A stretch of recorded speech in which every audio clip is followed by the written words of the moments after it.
नमस्कार दोस्तों, ये पूरी आधुनिक भारत इतिहास की सीरीज चल रही है। उसी में लास्ट लेक्चर में मैंने भारत शासन अधिनियम 1935, उसके बाद 1937 के चुनाव, यहाँ तक मैं डिस्कस कर चुकी हूँ। जिन लोगों ने पुराने वीडियोस को नहीं देखा है, उन सभी का लिंक डिस्क्रिप्शन बॉक्स में मौजूद है, आप उन्हें वहां से देख सकते हैं। आज हम देखेंगे द्वितीय विश्व युद्ध और कांग्रेस। उस समय पर क्या सिचुएशन थी कि 1937 के चुनाव हुए और कांग्रेस ने काफी सफलता हासिल की थी। उन चुनावों की अगर हम बात करें तो 1937 में जो चुनाव हुए थे उसमें कांग्रेस ने बंबई, मद्रास, संयुक्त प्रांत, मध्य प्रांत, बिहार, उड़ीसा और पश्चिमोत्तर प्रांत में अच्छा खासा बहुमत लेकर मंत्री परिषद का गठन किया था, मंत्रिमंडल का गठन किया था। तो ये सारी चीजें चल रही थी उसके, लेकिन कुछ समय बाद क्या होता है, अचानक यूरोप पर युद्ध के बादल मंडराने लगते हैं और कुछ ही समय बाद, एक साल बाद ही लगभग 1937 से 39 के बाद अक्टूबर 1939 में क्या होता है कि कांग्रेस को द्वितीय विश्व युद्ध के कारण जो सिचुएशन बनती है वहां पर, उसके कारण मंत्रिमंडल को इस्तीफा लेना पड़ता है। तो उसके बाद आज हम जानेंगे अब द्वितीय विश्व युद्ध और कांग्रेस की स्थिति अब क्या होती है। हुआ क्या था कि कांग्रेस ने ब्रिटेन की उम्मीद से कहीं ज्यादा, जितना ब्रिटेन कांग्रेस को समझ रही थी उससे कहीं ज्यादा ब्रिटेन ने अब क्या किया था कि कांग्रेस थी उसने ब्रिटेन की उम्मीद से कहीं अधिक फांसीवाद, नाजीवाद और सैन्यवाद तथा साम्राज्यवाद की विरोधी हो गई थी। जितनी उम्मीद कर रही थी ब्रिटेन के इस तरीके की कांग्रेस नहीं होगी, उससे भी कहीं ज्यादा कांग्रेस ने अपने मत को रखा और इन सभी की बहुत ज्यादा बुराई की और भर्त्सना की। तो अगर हम बात करें जो ये टर्म्स हैं, इन सब के बारे में मैंने पहले भी वीडियो में बोला है कि मैं एक एक टॉपिक बहुत अच्छे से इन शब्दों को डिस्क्राइब करूंगी। अभी आप बस इन्हें थोड़ा थोड़ा समझ लीजिए। जैसे फांसी की बात करें, फांसीवाद की अगर हम बात करेंगे तो ये मुसोलिनी द्वारा इटली में शुरू की गई थी और ये सिद्धांतों पर आधारित था, व्यवहारिक बहुत कम और सिद्धांतों पर आधारित था। नाजीवाद में क्या था, अगर नाजीवाद शब्द को देखें, नाजीवाद जर्मनी में हिटलर की तानाशाही से शुरू हुआ था। ये फिर इसके बाद साम्राज्यवाद जो शब्द था या जो है, इसमें क्या होता था कि कोई भी, ये ऐसा दृष्टिकोण था जिसमें कई महत्वाकांक्षी राष्ट्र जो होते थे वो अपनी शक्ति और गौरव के और बढ़ाने के लिए, अपनी शक्ति को बढ़ाने के लिए, अपने गौरव को बढ़ाने के लिए कई देशों पर प्राकृतिक रूप से और मानवीय संसाधनों पर अपना कब्जा जमा लेते थे। उस तरीके से पूरा नियंत्रण स्थापित कर लेते थे और उन पर शासन करते थे। तो ऐसा ही साम्राज्यवादी शासन जो था वो भारत पर भी किया जा रहा था। तो ये पूरी कांग्रेस ने उस समय पर चीजें सारी समझ ली और इन्होंने इसका विरोध किया। कांग्रेस ने युद्ध में भाग लेने के लिए ब्रिटिश सरकार के सामने दो प्रस्ताव रखे। था क्या कि उस समय पर ब्रिटेन ने ये घोषणा कर दी थी कि भाई जो मित्र राष्ट्र हैं या जिनकी तरफ से ब्रिटेन लड़ रहा था उसमें हम सपोर्ट करेंगे, मतलब भारतीय सपोर्ट करेंगे, लेकिन भारतीयों ने उसके लिए अपनी शर्तें रखी थी।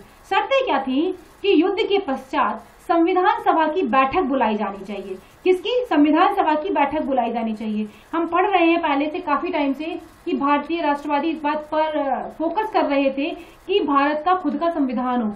तब से, जब से साइमन कमीशन आया था और साइमन कमीशन के एक बंदे ने उसमें कह दिया था कि अगर तुम इतना ही विरोध कर रहे हो तो अपना संविधान क्यों नहीं बना लेते जो सभी को पसंद हो।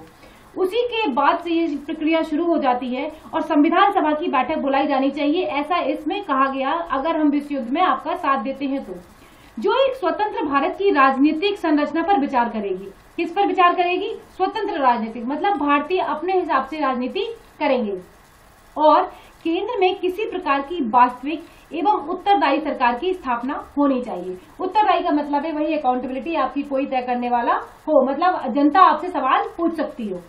लेकिन वायसराय लिनलिथंगो ने इस प्रस्ताव को अस्वीकार कर दिया। जाहिर सी बात है कि भारत को बिल्कुल भी ब्रिटिश सरकार अपने हाथ से छोड़ना नहीं चाहती थी, या ये कहिए कि गुलामी की दास्ता से इसको बिल्कुल हटाना नहीं चाहती थी। तो उन्होंने, जो वायसराय थे लॉर्ड लिथंगो, इन्होंने इस प्रस्ताव को अस्वीकार कर दिया। लेकिन कांग्रेस ने भी ये अपनी बिल्कुल मंशा को स्पष्ट कर दिया था कि भारतीयों का अगर समर्थन आपको चाहिए है तो आपको हर हालत में कांग्रेस ने जो मांगे रखी हैं वो आपको माननी पड़ेंगी। तो देखिए किस तरीके से कम इस समय आते आते भारत इस इस तक पहुंच गया था कि ब्रिटिश सरकार से ये कह सकता था, क्योंकि द्वितीय विश्व युद्ध जब शुरू हो गया उसके बाद तो ब्रिटेन की स्थिति बहुत ही ज्यादा खराब हो जाती है। वो हम अगले वीडियो में देखेंगे। अभी हम देखते हैं कि युद्ध की जब शुरुआत हो रही थी उस समय पर ही कंडीशन कैसी हो रही थी। इसके बाद वर्धा में कांग्रेस कार्य समिति की बैठक 10 से 14 सितंबर 1939 को आयोजित की गई। इस बैठक में क्या हुआ कि युद्ध में ब्रिटेन को समर्थन के लिए कई मुद्दों पर बात की गई, जिसमें भाई अब ब्रिटेन ने ऐसा ये तो सार्वजनिक पक्ष रख दिया था ब्रिटिश सरकार के सामने, लेकिन इंटरनली भी एक बैठक हुई जिसमें कहा गया कि क्या करना चाहिए, क्या हमें इनका समर्थन करना चाहिए ब्रिटेन का। तो इसको लेके एक रणनीति तय होनी थी, इसीलिए ये वर्धा में कांग्रेस की कार्य समिति की बैठक की गई थी। ये एग्जाम में पूछ लिया जाता है, ये कुछ टॉपिक्स हैं या कुछ इंपॉर्टेंट फैक्ट हैं जो आपको पता होने चाहिए, जिसमें कांग्रेस के सबसे बड़े नेताओं ने अपने अपने पक्ष रखे। सभी भाई बड़े बड़े नेता जो थे उन्होंने अपने अपने पक्ष रखे। गांधी जी ने कहा कि मित्र राष्ट्रों के प्रति सहानुभूति प्रकट की, वहीं सुभाष चंद्र बोस और समाजवादी इनका तर्क था कि चूंकि यह युद्ध जो है वो साम्राज्यवादी है और सब अपने अपने हितों के लिए युद्ध कर रहे हैं, फलतः हमें किसी एक पक्ष का समर्थन नहीं करना चाहिए और ना ही हम इनका कर सकते हैं। एक चीज सोचिए, गांधी जी को जो मित्र राष्ट्र थे या ब्रिटेन जिस तरफ से लड़ रहा था, इनको बड़ी सहानुभूति हो रही थी कि भाई जब दुश्मन परेशानी में हो, वही पहले वाला कॉन्सेप्ट इनका कि जो प्रथम विश्व युद्ध के टाइम पे था कि जब दुश्मन परेशानी में हो तो हमें इनके साथ कोई बुरा व्यवहार नहीं करना चाहिए, हमें पीछे से वार नहीं करना चाहिए, ये इनका कहना था। वहीं पर सुभाष चंद्र बोस जी का कहना था, इनका मानना था कि यही वो सही समय है जब हम इन पर प्रहार कर सकते हैं और हम अपनी आजादी के लिए लड़ सकते हैं। इतने सालों से ये भी तो हमें परेशान कर रहे हैं। तो ये इस बात को लेकर सुभाष चंद्र बोस और गांधी जी में बिल्कुल विरोधाभास था। आगे हम जब कुछ आने वाले चैप्टर्स में देखेंगे, मैं पूरा चैप्टर सुभाष चंद्र बोस के ऊपर बनाऊंगी, उसमें कम से कम 2 टॉपिक शामिल होंगे, 2 पार्ट में होगा ये, आप उसको देखिएगा, आपको बहुत ही इंटरेस्टिंग लगेगा। तो सुभाष चंद्र बोस इस बात को मान रहे थे कि भाई जब दुश्मन हमारे, ये दुश्मन तो तब है ना जब इन्होंने मेरे साथ अच्छा किया होता, ये तो भारतीयों के साथ भी कितना बुरा बर्ताव कर रहे थे और साम्राज्यवादी अपने पावर जमाने के लिए ये आपस में युद्ध कर रहे हैं, अपनी अपनी इच्छाएं, अपनी अपनी महत्वाकांक्षाओं के लिए युद्ध कर रहे हैं। तो इन्होंने इस चीज का फेवर, गांधी जी के का जो बात थी उसका बिल्कुल भी फेवर नहीं किया और इसके बिल्कुल अपोजिट में बोले। समाजवादी इनका तर्क था कि चूंकि यह साम्राज्यवादी युद्ध है। अच्छा, इसमें क्या था, जो नेहरू जी थे उनकी एक अलग सोच थी, वो तटस्थता बनाए रखी। उनका कहने का मतलब ये था कि देखा जाएगा युद्ध के बाद क्या होगा, हम ना इनका समर्थन करेंगे और ना इनके ऊपर पीछे से हम वार करेंगे और ना ही हम इनका विरोध करेंगे। अभी अतः किसी पक्ष का समर्थन नहीं किया जा सकता, ये तो बात मैं बता ही चुकी। कांग्रेस को इस स्थिति का लाभ उठाकर स्वतंत्रता प्राप्ति के लिए तुरंत सविनय अवज्ञा आंदोलन प्रारंभ कर देना चाहिए, ये ऐसा कहना था सुभाष चंद्र बोस जी का। लेकिन मैं बताइए, नेहरू का भी यही मत था कि भाई ना युद्ध जो होगा युद्ध के बाद हम देख लेंगे, ना हमें युद्ध से पहले और ना बाद में हमें इसमें सम्मिलित होना चाहिए, ना ही ब्रिटेन की परेशानियों का लाभ उठाकर आंदोलन प्रारंभ करना चाहिए। और कांग्रेस कार्य समिति ने प्रस्ताव पारित कर फांसीवाद और नाजीवाद की खूब भर्त्सना की, मतलब बुराई की, और कहा इस प्रस्ताव में कि भारत ऐसे किसी युद्ध में जो प्रस्ताव, जब सारी मीटिंग हो गई तो जाहिर सी बात है एक सर्वसम्मति से प्रस्ताव पारित होते हैं। आज भी कहीं पर भी मीटिंग अगर होती है, चाहे वो जी समिट की हो, चाहे वो बड़ी मीटिंगें हो, जितनी भी मीटिंग्स होती हैं, एक प्रस्ताव बाद में जिसमें सर्वसम्मति बनती है उस पर प्रस्ताव, उसको कहते हैं प्रस्ताव पारित किए गए। तो भारत किसी ऐसे युद्ध में सम्मिलित नहीं हो सकता जो प्रत्यक्ष लोकतांत्रिक स्वतंत्रता के लिए लड़ा जा रहा हो, जबकि खुद उसे ही स्वतंत्रता से वंचित रखा जा रहा हो। मतलब भारत क्यों किसी का सपोर्ट करे इन चीजों के लिए, जबकि वो खुद ही स्वतंत्रता के लिए परेशान है और खुद ही उस चीज को मांग कर रहा है और ब्रिटिश सरकार उसे नहीं दे रही है। अगला था, यदि ब्रिटेन प्रजातांत्रिक मूल्यों तथा स्वाधीनता की रक्षा के लिए युद्ध कर रहा है तो उसे भारत की स्वाधीनता प्रदान कर यह सिद्ध करना चाहिए। उन्होंने कहा, इसमें प्रस्ताव में एक आ गया कि अगर भाई ब्रिटेन इतना ही अच्छा है और प्रजातांत्रिक मूल्यों की बड़ी वैल्यू करता है तो भाई क्यों नहीं भारत को स्वतंत्र कर दे, हमें स्वाधीनता दे दे, उसके बाद हम इसका सपोर्ट कर देंगे। तो ये बात भी बिल्कुल सही थी सरकार, क्योंकि दिखा तो सरकार कुछ और ही रही थी अपने आप को कि भाई हमें समर्थन चाहिए भी है लेकिन हम तुम्हें नहीं छोड़ेंगे, मतलब तुम्हें तो हम गुलामी से ही रोनते रहेंगे और तुम मेरा समर्थन करो जो शत्रु देश है। तो इसमें यह प्रस्ताव पारित किया गया कि भाई ऐसा नहीं हो सकता। सरकार को अति शीघ्र ही अपने युद्ध के उद्देश्यों को सार्वजनिक बनाना चाहिए। ये बात भी कही गई कि जो सरकार है, उस समय की ब्रिटिश सरकार है, बताए ना किन मुद्दों पर युद्ध लड़ना चाह रही है, किन मुद्दों पर वो भारतीयों का समर्थन लेना चाह रही है। अगर नहीं है तो इसका कोई हमें मतलब नहीं दिख रहा कि हम इनका समर्थन करें। यही भी स्पष्ट करना चाहिए कि भारत किस तरह के लोकतांत्रिक सिद्धांतों को लागू किया गया था, क्योंकि कांग्रेस का नेतृत्व ब्रिटिश सरकार और वायसराय यूरोप को वायसराय को पूरा मौका देना चाहते थे। ये कहा गया कि भाई ठीक है, जिस तरीके से सारी चीजें करनी है, इन प्रस्ताव को पारित करके ये भी चीज दिखाई गई कि ठीक है, हम मतलब जो कांग्रेस है, हमसे मतलब कांग्रेस जो है वो पूरी तरीके से ब्रिटिश सरकार को मौका देना चाहती है। आप एक बार सोच लीजिए, विचार कर लीजिए, उसके बाद इस पर कोई निर्णय दीजिएगा। अब इसके बाद की कंडीशन क्या आती है कि सरकार की प्रतिक्रिया तो पहले से ही आंतरिक तौर पर नकारात्मक थी। जैसा कि हम सभी जानते हैं, पूरा आधुनिक भारत पढ़ते चले आ रहे हैं, जब से ब्रिटिश सरकार आई थी तब से वो उसका सिर्फ एक ही मोटिव था, भारत के संसाधनों को जी भर के यूज करना और यहाँ की जनता को प्रताड़ित करना और अपना हमेशा के लिए कब्जा जमाए रहना। तो उनकी आंतरिक तौर पर तो ये बिल्कुल भी सोच नहीं थी कि हम किसी भी तरीके से भारत को स्वाधीनता देंगे, क्योंकि लिन लिथंगो ने अपने वक्तव्य में 17 अक्टूबर 1939 को ऐसा कुछ कहा था। मुस्लिम लीग तथा देशी रियासतों को कांग्रेस के विरुद्ध उकसाने की कोशिश भी की थी। इसमें कई जो लॉर्ड लिथंगो थे, उन्होंने अपने वक्तव्य में जो बातें कही थी उसमें मुस्लिम लीग, जाहिर सी बात है, आप एक चीज देखिए, जब कोई बड़ी पार्टी बन रही है, बड़ी पार्टी उभर रही है, उसमें राष्ट्रवादी भरे हैं और वो बहुत उत्साह से भरे हुए हैं, तो जो ब्रिटेन के लिए, जो ब्रिटिश सरकार के लिए एक मुश्किल पैदा कर सकते थे। उस समय पर क्या होता है कि जब और छोटी पार्टियां हैं, जो कांग्रेस से थोड़ी छोटी पार्टियां हैं या देशी रियासतें हैं, उनको उकसाओ। उनको उकसाने से क्या होगा कि वो कांग्रेस को समर्थन नहीं देंगी, और नहीं देंगी उससे किसके पक्ष में रहेंगी? ब्रिटिश सरकार के। तो कहीं ना कहीं से उनके लिए ये चीजें फेवर करने वाली थी। और कई संगठनों के अनेक वादे पूरे करने की बात भी की, और इन्होंने इस तरीके के बहुत सारे वादे किए थे कि भाई हम देशी रियासतों के लिए करेंगे और 1935 का जो अधिनियम है हम उसमें भी कुछ कुछ संशोधन कर देंगे। ये देखिए किस तरीके से कांग्रेस को तोड़ने की बात कर रहे थे। लेकिन इन सभी बातों में एक बात बहुत महत्वपूर्ण थी कि ब्रिटिश सरकार कांग्रेस पर दमनकारी नीतियां चलाकर कांग्रेस का कोई भी आंदोलन को दबाना चाहते थे। सीधा सा मतलब ये था, जब ब्रिटिश सरकार के पास कोई भी और मुद्दा नहीं बचता था या कोई भी चीज नहीं बचती थी, तब वो सिर्फ एक ही काम करती थी, दमनकारी नीतियां अपनाना। अब जिस दिन युद्ध की घोषणा की गई, उसी दिन नागरिक अधिकारों की स्वतंत्रता के दमन हेतु सरकार ने भारतीय सुरक्षा अध्यादेश देश पर थोप दिया। और क्या हुआ, मई 1940 में क्रांतिकारी आंदोलन से संबंधित एक अति गुप्त अध्यादेश तैयार किया गया। अब इस अध्यादेश का मतलब क्या था? इसका उद्देश्य था कि कांग्रेस द्वारा प्रारंभ में किए जाने वाले आंदोलनों को कुचल देना। मतलब जितने भी आंदोलन कांग्रेस शुरू करे उनको शुरू में ही कुचल दो, ताकि वो बढ़ ही ना पाए। जैसे सविनय अवज्ञा आंदोलन या फिर असहयोग आंदोलन, ये सब बड़े बड़े लेवल पर चले गए थे। तो इसमें सरकार को जैसे इरविन समझौता करना पड़ा था, असहयोग आंदोलन में इतना बड़ा घटना हो गई थी, चौरी चौरा कांड। तो ऐसी कोई घटनाएं ना हो पाए, शुरू हो आंदोलन और जैसे ही भनक लगे उन्हें पूरी तरीके से दबा दो। इसके पीछे सरकार की सोच थी कि वह कांग्रेस द्वारा प्रारंभ किए गए किसी भी आंदोलन को आसानी से दबा सके तथा भारतीयों की सहानुभूति भी प्राप्त कर सके। मतलब लोगों को पता ही नहीं चलेगा, जब शुरुआत ही होगी किसी आंदोलन की और उसे दबा दिया जाएगा तो जाहिर सी बात है जनता तक वो सामने नहीं आ पाएगा। सरकार का मानना था कि यह अध्यादेश उदारवादियों एवं वामपंथियों की सहानुभूति प्राप्त करने के रूप में प्रस्तुत करने में सफल हो जाएगी। मतलब कांग्रेस में कुछ लोगों को, हम जो उदारवादी थे, जो सरकार की कुछ छोटी मोटी नीतियों से मतलब प्रसन्न हो जाते थे या उनका फेवर करने लगते थे, तो इन्होंने कहा कि अगर ऐसा होगा तो ये हमारे लिए बड़े फायदे की बात होगी और हम इसमें सफल हो जाएंगे।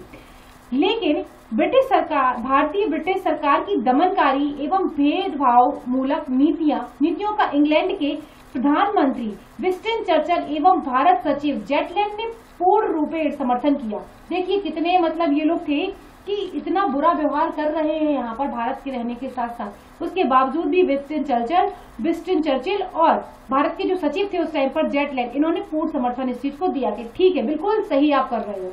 जेटलैंड ने तो कांग्रेस को विशुद्ध हिंदूवादी संगठन तक घोषित कर दिया था। अच्छा, ये इंपॉर्टेंट बात है, कभी कभी एग्जाम में ऐसे कथन पूछ लिए जाते हैं कि जेटलैंड ने कांग्रेस को विशुद्ध हिंदूवादी संगठन घोषित कर दिया गया था। तो पूछा जा सकता है कि विशुद्ध हिंदूवादी संगठन कांग्रेस को किसने कहा था? तो ये इस तरीके के काम इन्होंने कर दिए। इन सभी कार्यों की गांधी जी ने कड़ी आलोचना की। जब इस तरीके के काम हुए, आंदोलनों को कुचला गया और इनके बारे में कांग्रेस के लिए इतना बुरा बोला गया, तो गांधी जी ने इनकी बहुत आलोचना की और कहा कि विदेशी सरकार कभी भी भारत में लोकतंत्र नहीं आने देना चाहती है। ये बात जो क्रांतिकारी भगत सिंह या सुभाष चंद्र बोस, उस समय के नेता जो उस टाइम पर समझ रहे थे बहुत पहले से, ये बात गांधी जी ने थोड़ा लेट समझी और बाद में इनका ये मतलब उद्देश्य था, गांधी जी की अलग एक धारणा थी काम करने की, या एक अलग तरीका था कि पहले जी भर के सत्याग्रह, मतलब कोई भी हम हिंसा नहीं करेंगे, कुछ भी ऐसा काम नहीं करेंगे, हम पहले अपने सही प्रयासों से और पवित्र रास्ते से हम अपने मतलब जो आजादी है उसको पाने की कोशिश करेंगे। लेकिन अब आते आते इन सारी चीजों को गांधी जी भी समझ गए थे कि भारत में ब्रिटिश सरकार कभी भी लोकतंत्र नहीं आने देना चाहती है और ना ही गुलामी की दास्तां से उसे मुक्त करना चाहती है। ये सोचिए, ये बात आप गांधी जी को अब समझ में आ गई थी और इन्हें पता चल गया था कि अब हमें इनके लिए कुछ ना कुछ कठिन काम करने पड़ेंगे, जो कि हम आगे देखते हैं। जो भारत छोड़ो आंदोलन है उसमें गांधी जी ने एक नारा दिया था, करो या मरो का। तब गांधी जी ने हिंसा का सहारा लिया था और हिंसा की जरा भी बुराई नहीं की थी। वही उसी समय पर जब असहयोग आंदोलन चला, उसके बाद 1930-31 के लगभग जब भगत सिंह को फांसी हो रही थी, तब गांधी जी इसको हिंसा की नजर से देख रहे थे। लेकिन आज उस चीज को उन्होंने कहा था, जब 1942 में आंदोलन चलता है और ये बहुत तीव्र गति से आगे बढ़ता है, भले सारे नेता गिरफ्तार हो जाते हैं लेकिन आंदोलन बहुत अच्छी प्रगति से चल रहा होता है, तब गांधी जी ने एक बार भी हिंसा की बुराई नहीं की। इनके पीछे इनके कई तथ्य थे। इन्होंने कहा कि पहले हमने सारे उपाय करके देख लिए, अभी भी अगर सरकार हमारे साथ बुरा व्यवहार कर रही है तो हमें किस तरीके से उससे बदला लेना है। इस तरीके की चीजों को इन्होंने आगे अपना माना और इन्होंने ये बात अब समझी कि भाई ये हमें मुक्त नहीं करना चाहते। इसके पश्चात 23 अक्टूबर 1939 को कांग्रेस कार्य समिति की बैठक आयोजित की गई, जिसमें कई प्रस्ताव पारित किए गए। अब क्या इसमें प्रस्ताव पारित किए गए? कहा गया कि वायसराय के वक्तव्य की पुरानी साम्राज्यवादी नीति का ही हिस्सा बताकर अस्वीकार कर दिया गया। जो वायसराय ने बातें कही वो तो पहले से ही साम्राज्यवादी नीति का एक हिस्सा थी।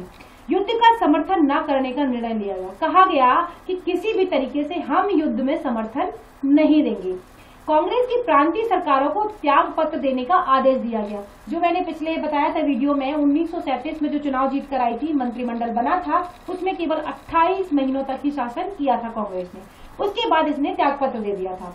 जनवरी 1940 में लिनलिथंगो ने घोषणा की कि युद्ध के पश्चात डोमिनियन स्टेट की स्थापना भारत में ब्रिटिश सरकार की नीति का मुख्य लक्ष्य है। देखिए, हम कब से डोमिनियन स्टेट मांग रहे थे, 1925 के लगभग से ये बात शुरू हो गई थी जब नेहरू रिपोर्ट आई थी, और अब ये बात कर रहे हैं 1940 के लगभग कि भाई अब हम तुम्हें डोमिनियन स्टेट देंगे। देखिए कितनी मतलब अजीब बात है। कांग्रेस के रामगढ़ अधिवेशन में जो मार्च 1940 में हुआ था, उसमें पारित किए गए प्रस्ताव में गांधी जी तथा उनके समर्थकों ने इन विचारों को पूर्ण महत्ता प्रदान की थी। इस प्रस्ताव में कहा गया कि जैसे ही कांग्रेस संगठन संघर्ष के योग्य हो जाता है या फिर परिस्थितियां थोड़ा बदल जाती हैं और हम संघर्ष के निकट दिखाई देते हैं, वैसे ही हम कांग्रेस में सविनय अवज्ञा आंदोलन को शुरू कर देंगे। मतलब इन्होंने कहा कि जो इन्होंने बातें बोली हैं लिनलिथंगो ने, या जो नीतियां बनाई, वो सब किसी मतलब की नहीं, किसी काम की नहीं है। थोड़ा सा जनता सपोर्ट में आए, थोड़ा सा जनता समझदार, मतलब आगे सक्षम हो आंदोलन को छेड़ने के लिए, वैसे ही हम सविनय अवज्ञा आंदोलन फिर से शुरू कर देंगे। जवाहरलाल नेहरू का झुकाव दोनों पक्षों की ओर था। एक ओर उन्हें मित्र राष्ट्रों के साम्राज्यवादी चरित्र का एहसास था। उन्हें ये चीज बिल्कुल समझ में आ रही थी कि किस तरीके से ये साम्राज्यवादी हितों के लिए युद्ध लड़ रहे हैं। दूसरी ओर वो ऐसा कोई कदम नहीं उठाना चाहते थे जिससे यूरोप में नाजीवाद के समर्थक हिटलर की विजय आसान हो जाए। अच्छा, इस बात को समझिए, साम्राज्यवादी बात इनको समझ में आ गई थी कि भाई अपने अपने हितों के लिए लड़ रहे हैं और ये नियंत्रण बनाए रखना चाहते हैं। अच्छा, दूसरी तरफ ये हिटलर को भी सपोर्ट नहीं करना चाहते थे कि किसी भी तरीके से उसकी विजय आसान हो। तभी इन्होंने कहा था कि हम द्वितीय विश्व युद्ध में कोई मतलब नहीं रखेंगे, हम तटस्थता बनाए रखेंगे। और उनकी संपूर्ण मंशा और राजनीतिक चिंतन त्वरित आंदोलन प्रारंभ किए जाने की उद्यत परिलक्षित हो रहा था। उनका मतलब था कि जैसे ही थोड़ा सा सिचुएशन नॉर्मल होगी, हम वापस से ही हम अपना आंदोलन प्रारंभ करेंगे। दूसरी ओर वे नाजीवाद विरोधी संघर्ष और जापान विरोधी संघर्ष की कोई दुर्लभ बनाए जाने के पक्षधर भी नहीं थी। उनका कहना था कि हम दोनों पक्षों के किसी के फेवर में नहीं है और किसी के अनफेवर नहीं करेंगे, हम बिल्कुल तटस्थता को अपना बनाए रखेंगे। लेकिन नेहरू ने अंत में कांग्रेस नेतृत्व और गांधी जी के बहुमत का समर्थन करने का ही निर्णय लिया। सोच भले ही नेहरू जी की अलग थी, लेकिन इन्होंने बाद में ये सोचा कि हम भाई गांधी जी का ही समर्थन करेंगे जैसा गांधी जी चाहते हैं। अच्छा, मुस्लिम लीग इस समय पर क्या कर रही थी? मुस्लिम लीग की एक अलग ही कहानी चलती थी और वो बिल्कुल इस तरीके से चाह रही थी कि वो तो बंटवारा होके ही रहेगा। ये पूरी कहानी यहाँ से बनना शुरू हो गई थी, वो पहले से ही हो गई थी, लेकिन इस समय पर 23 मार्च 1940 को इसी अधिवेशन में प्रसिद्ध पाकिस्तान का प्रस्ताव पारित किया गया था। किस अधिवेशन में? ये मुस्लिम लीग का लाहौर अधिवेशन था 23 मार्च 1940 को। ये बहुत ही महत्वपूर्ण फैक्ट है और एग्जाम में ये कई बार पूछा जाता है। इसकी रूपरेखा खलीक उज़्मा, फजल उल हक तथा सिकंदर हयात खान ने इसमें महत्वपूर्ण भूमिका निभाई थी। जो इसकी रूपरेखा तैयार करी थी वो इन लोगों ने तैयार की थी। ये भी एग्जाम में पूछा जाता है। इस प्रस्ताव में यह कहा गया कि भौगोलिक स्थिति से एक दूसरे से लगे हुए प्रदेश आवश्यक परिवर्तनों के साथ इस प्रकार से गठित किए जाए ताकि वहां मुस्लिम समुदाय बहुसंख्यक हो जाए।